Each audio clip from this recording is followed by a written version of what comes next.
Fala galera, bom dia, aqui é o professor Fernando novamente com vocês, dando sequência à nossa matéria de posicionamento de jogadores em campo, tá?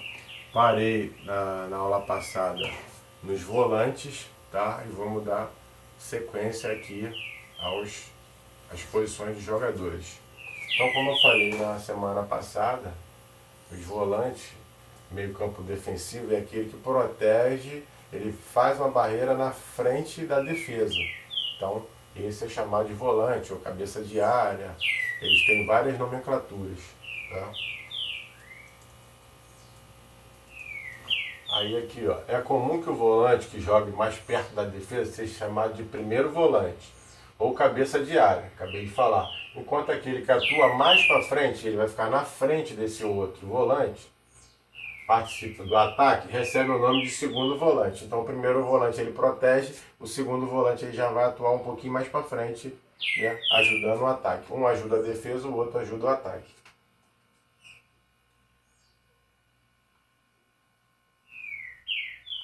Juntamente com outras de suas funções no auxílio ao ataque, esse jogador recebe outros nomes atualmente, sendo o principal meio campo defensivo e meio campo ofensivo, que também é a mesma coisa. Um dos melhores do mundo foi o nosso amigo Falcão, né? Que teve um destaque na Copa de 82, sendo que o Brasil tinha a melhor seleção, o melhor time, o melhor conjunto, mas não foi campeão. Esse ano o Brasil foi derrotado, né, pela Itália, de Paulo Rossi, que ficou marcado na história. Quem quiser buscar lá, em 82, você vai ver que foi a melhor seleção de todos os tempos, né? Não comparando com a seleção de Pelé. Mas depois, dizem que depois da seleção de Pelé de 70, que foi campeão também, a melhor foi essa daí. Que tinha vários jogadores, né? Mose, Falcão, Zico, Sócrates, Casagrande. Então foi essa seleção aí.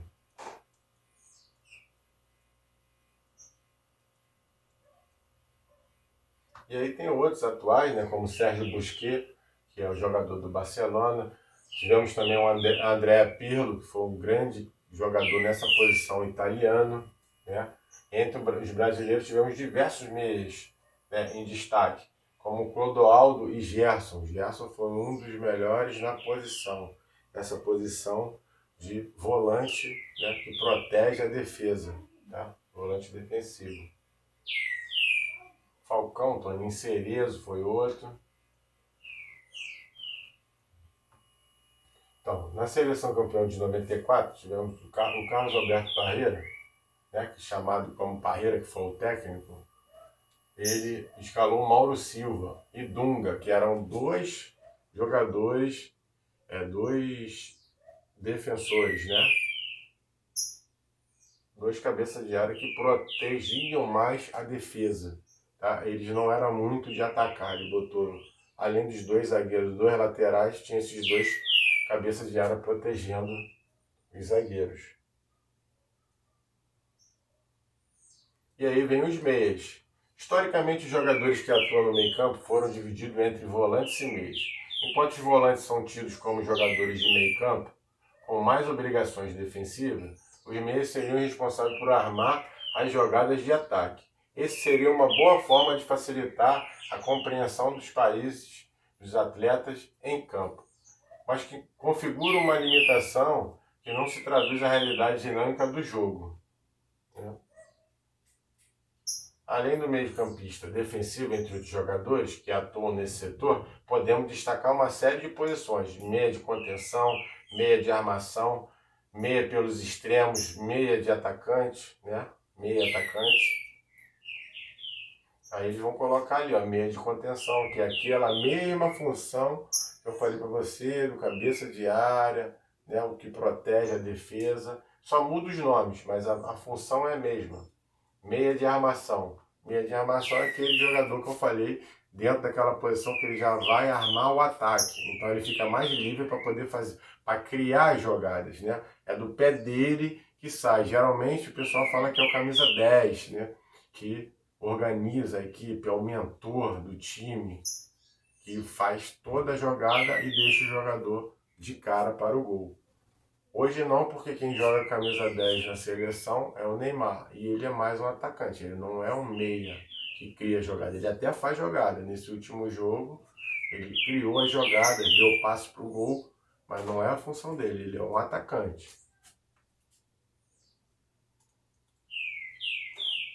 E aí nós temos meia pelos extremos. Em esquema com uma linha de 4 jogadores no meio campo, é comum que os armadores de uma equipe atuem pelos lados extremos do campo. Isso acontece muito no Flamengo, né? Que, dando exemplo do Flamengo, tem o Everton Ribeiro que sai por um lado e o Gerson que sai por outro lado. São meios atacantes de extremo. Eles ajudam o ataque. Sempre estão aparecendo na área.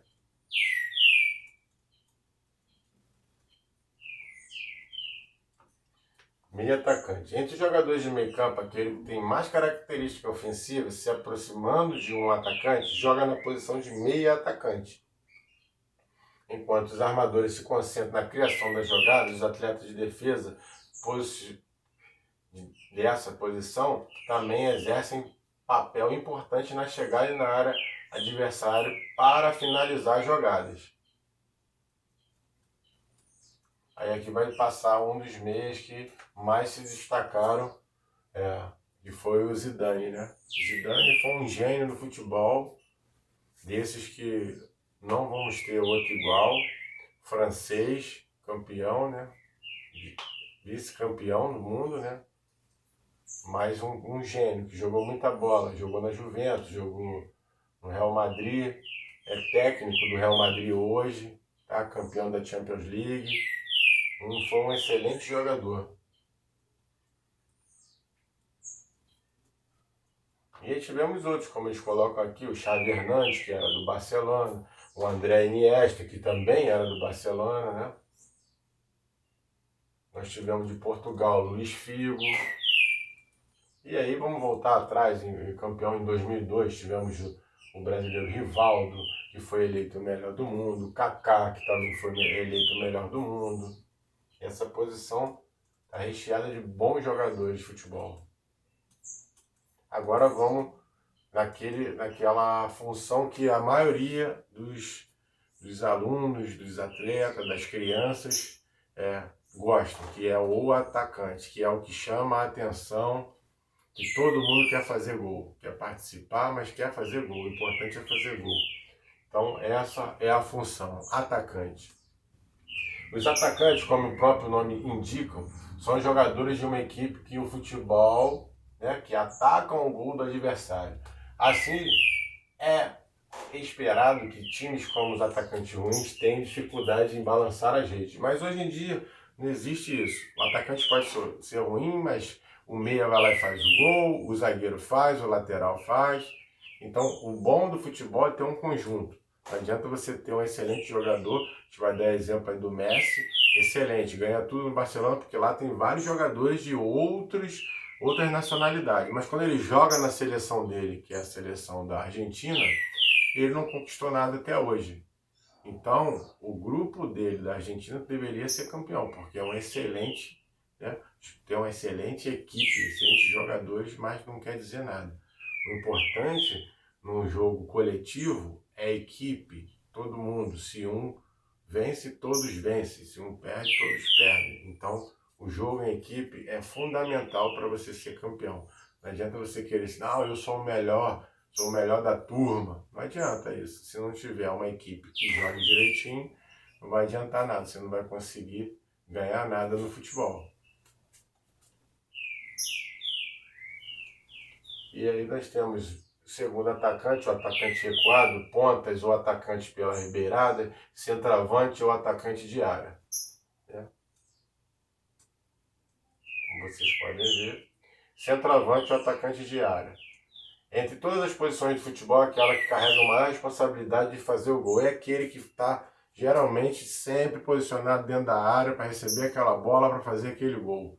Esse é o centroavante, é o jogador goleador. Ele precisa e vive de fazer gol. Ele tem que fazer gol mais que toda a equipe, tá? Sendo que, como eu falei, o importante é um jogo coletivo. Se um ou outro fizer o gol, ele continuar fazendo a função dele bem, servindo às vezes os colegas, também vai ser benéfico para ele e para a equipe. Atacantes que se destacaram no futebol. Falar desse aí é fácil, né? Romário, todo mundo conhece. Foi um dos melhores atacantes que eu já vi jogar. Ele e Ronaldinho, né? Ronaldo Fenômeno. Um grande jogador que jogou pelo Barcelona, jogou em PSV, jogou aqui também no nosso país, né? Jogou pelo Vasco, né? Que se destacou bastante. Jogou pelo Flamengo depois também. Foi um grande jogador, jogou pelo Fluminense e ele só não jogou pelo Botafogo. O restante dos clubes aqui do Rio, ele jogou. E não, independente do time, igual eu estou vestindo a camisa do Flamengo aqui, esse é um jogador que é bem querido por todas as equipes, seja ela qual for. Ele sempre foi um grande jogador, sempre jogou muita bola, sempre participou, deu a vida em 94. Dizem que foi ele que trouxe a Copa para a gente em 94, fazendo os seus gols, se destacando ali junto com o Bebeto na frente. Então, falar do Baixinho, como o pessoal chama ele, né, o Baixinho Romário, é falar de uma pessoa, de um fenômeno.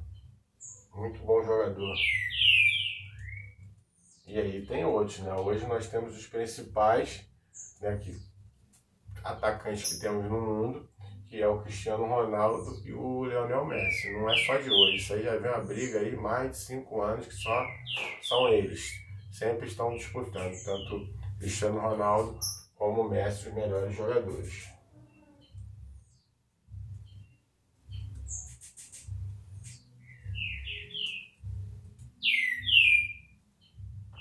E aqui no Brasil, né, nos acostumamos a ver grandes centroavantes jogando pela seleção, né? Careca, Romário, Ronaldo. E no último ano, eles estão botando o Neymar como centroavante, mas o Neymar não é centroavante, como eu falei para vocês. O Neymar é um jogador, é um atacante. E ele tem a liberdade pela seleção de jogar pelo meio, pela ponta, no ataque, em todas as posições. Ele fica livre para jogar. E isso aí é de acordo com o técnico. Na seleção ele joga assim. E no Paris Saint-Germain, que é o time dele que ele joga, também ele tem toda a liberdade, ele comanda a equipe.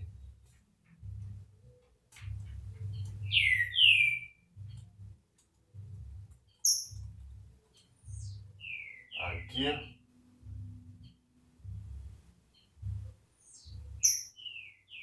só mostrar para vocês aqui o que eu tinha falado. Né? Quando você joga com alas, né? Quando você joga com alas diferente daquela posição que eu mostrei para vocês. Tá vendo aqui? Joga-se goleiro, os 3 na defesa, que um desses 3 pode ser o líbero, tá? Meia defensivo, meia ofensivo mais próximo dos atacantes, laterais, esquerdo, que aqui como eles já estão avançando, eles já são considerados alas, tá? E os 2 atacantes aqui, tá? Então, galera, posicionamento dentro de campo foi falado com vocês. Até uma próxima aula. Um abraço a todos.